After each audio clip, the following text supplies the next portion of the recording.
자, 오늘은 구약성경 1300페이지 나훔서 3장의 말씀을 볼 차례입니다. 나훔서 3장 1절에서 11절까지의 말씀입니다. 구약성경 1300페이지 나훔서 3장 1절로 11절까지의 말씀입니다. 우리 1절부터 같이 읽겠습니다. 시작.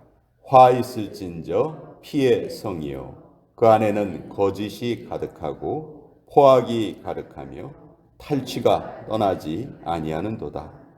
휙휙하는 채찍 소리, 윙윙하는 병거 바퀴 소리, 뛰는 말, 달리는 병거, 충돌하는 기병, 번쩍이는 칼, 번개 같은 창, 죽임당한 자의 때, 죽음의 큰 무더기, 무수한 시체요 사람이 그 시체에 걸려 넘어지니 이는 마술에 능숙한 미모의 음녀가 많은 음행을 함이라.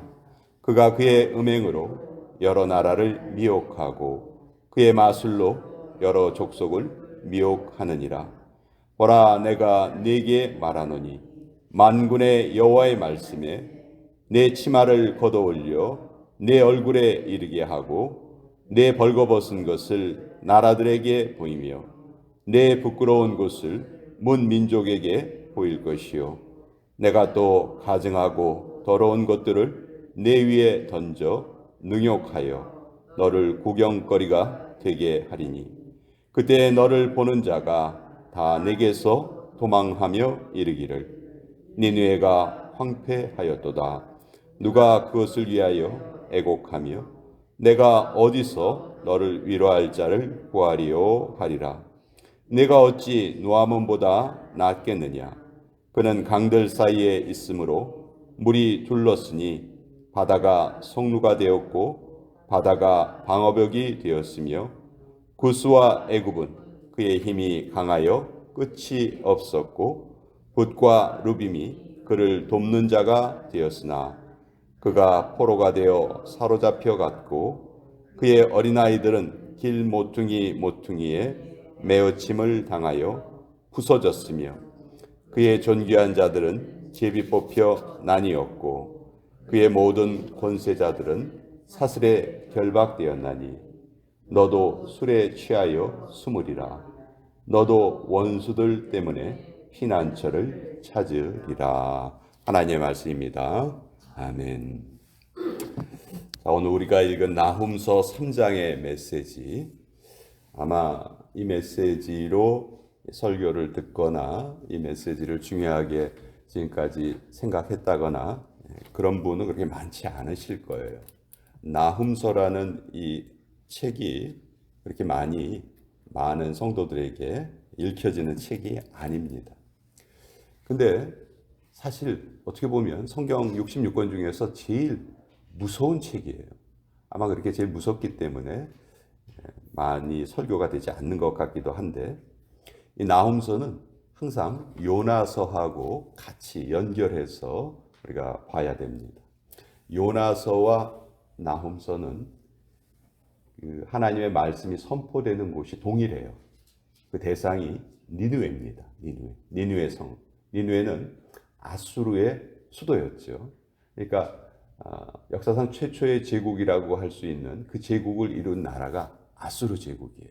그리고 아수르가 힘이 강할 때에는 그 지역 전체를 다 다스리고 통치하고 했죠. 근데 아수르는 아주 그 잔인한 걸로 유명합니다. 아주 잔인하게 그 지역 나라들을 통치를 했고 이 아수르에 의해서 북이스라엘이 멸망당한 거 우리 너무도 잘 알고 있죠. 자, 근데 이 아수르의 멸망을 지금 나훔이 예언을 하고 있는 거예요. 근데 이 나훔이란 말은 위로한다는 뜻이거든요. 나훔을 좀 길게 늘려서 말하면 느헤미야예요. 느헤미야라는 그 평신도 지도자가 있죠. 그 느헤미야의 이름이 이 나훔의 이름과 같은 거예요. 근데 이름은 위로지만 내용은 위로가 전혀 없어요. 보통 선지서의 패턴이 있습니다.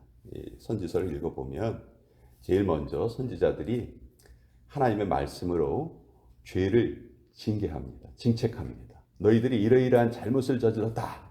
그것을 먼저 선포해요. 그리고 그 다음에는 그 하나님의 징책을 받는 그들을 위로하고 또 권면을 합니다. 이렇게 하면 될 것이다. 그리고 맨 마지막은 소망의 말씀으로 너희가 하나님의 말씀을 잘 지키면 하나님께서 다시 복을 내리시리라. 이것이 선지서의 패턴이거든요. 죄에 대한 징계, 위로, 권면, 소망. 항상 소망으로 끝나요. 근데 이 패턴에서 유일하게 예외인 선지서가 한 권이 있는데 그것이 바로 나훔서예요. 나훔서에는 소망의 말씀이 한마디도 없어요. 처음부터 끝까지 멸망당한다. 그 말씀밖에 없어요. 왜 그럴까? 왜? 아까 요나서하고 같이 연결해서 생각을 해야 된다고 그랬죠? 여러분, 요나서는 여러분이 너무 잘 아실 거예요. 니느웨가 멸망할 것이라는 것을 하나님이 요나에게 가서 선포해라. 근데 요나가 그것을 처음에 싫어하죠. 그렇죠? 우리나라의 적국인데 그 나라가 망하면 더 좋은 거 아닙니까? 이러면서 하나님의 말씀을 순종하지 않으려 해요. 그러나 하나님께서 다시 요나를 큰 물고기 뱃속에서 회개케 하시고 그리고 다시 요나가 가서 니느웨에 가서 그 하나님의 말씀을 선포합니다. 니느웨는 3일 동안 걸어 다닐 만큼 큰 성읍인데 요나가 단 하루만 하나님의 말씀을 외쳐요. 40일이 지나면 하나님이 이곳에 심판을 내리실 것이다. 그러니 빨리 회개하여라. 그래서 놀랍게도 니느웨 백성들이 왕서부터 시작해서 평민에 이르기까지 모두 다 하나님의 말씀에 무릎을 꿇습니다. 그리고 진정으로 회개해요. 진정으로 회개하니까 하나님이 뜻을 돌이키셔서 니느웨를 망하게 하려 하셨던 하나님의 뜻을 돌이키셔서 니느웨를 망하지 않게 합니다. 근데 이 나훔서는 요나가 그 말씀을 선포한 후에 150년 후에 있었던 일이에요. 150년이 지났는데 이번에는 하나님께서 나훔을 보내셔서 니느웨가 완전히 멸망당할 것이다. 아무런 소망의 말씀도 없고 그저 니느웨가 완전히 멸망당해서 역사에서 지워지리라. 그 말씀만, 그 무서운 말씀만 하시는 거예요. 여러분, 요나 때 회개했던 니느웨 백성들의 모습은 정말 진실한 회개였어요. 왕서부터 시작해서 머리에 죄를 뒤집어 쓰고 옷을 찢고 정말 진심으로 회개했어요. 물도 마시지 말고 음식도 먹지 말아라. 짐승들도 그리하여라. 그렇게 진정한 회개를 했어요. 그러니까 하나님 그걸 보시고 멸망하리라 했던 그 하나님의 뜻을 돌이키셨어요. 근데 150년 후에는 전혀 정반대란 말이에요. 왜 똑같은 대상에게 선지자가 선포하는 말씀이 이렇게 다를까? 무엇이 가장 큰 차이일까? 한마디로 말하면 이 150년의 기간 동안 하나님을 믿는 그 믿음의 역사가 계속 이어지지 못했기 때문이죠. 한때는 회개했지만 그 회개가 계속 이어지고 그 신앙의 대물림이 이루어져야 하는데 그때 잠깐 반짝 하나님 앞에 순종하는 모습을 보이긴 했지만 그것이 결국 계속 이어지지 못했다 하는 거예요. 그것이 이어지지 못했을 때 하나님께서 이렇게 무서운 심판의 메시지를 아수르에 주셨다. 이렇게 우리가 이해를 할 수가 있습니다. 오늘 읽은 말씀에 보면 여러 가지 지명들이 나오는데 8절에 보시면 내가 어찌 노아몬보다 낫겠느냐. 이 노아몬은 애굽에 있는 아주 천혜의 요새예요.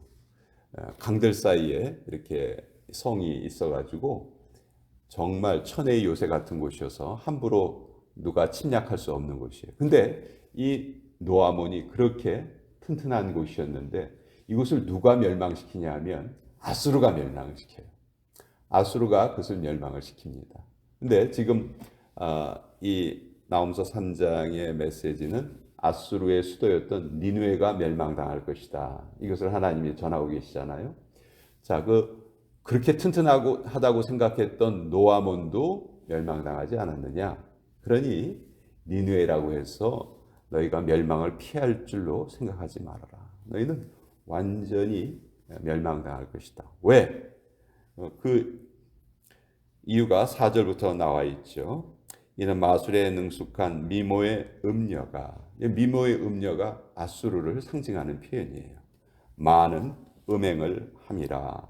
그가 그의 음행으로 여러 나라를 미혹하고 그의 마술로 여러 족속을 미혹하느니라. 이 아수르가 하나님을 대적하는 그런 모습을 너무나 많이 보였다는 것이죠. 그것을 또 여러 나라에 계속 전했다는 거예요. 그것이 이 아수르가 멸망당한 그런 결정적인 원인이 됩니다.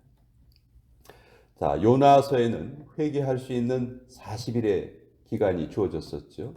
그러나 나홈서에는 처음부터 끝까지 멸망만이 선포되고 있어요. 이 요나와 나홈은 어떻게 보면 예수님의 초림과 재림으로 우리가 비유할 수가 있을 거예요. 예수님이 초림하셨을 때, 2000년 전에 오셨을 때에는 예수님이 오신 이유가 우리에게 구원을 선포하시기 위해서 오셨어요.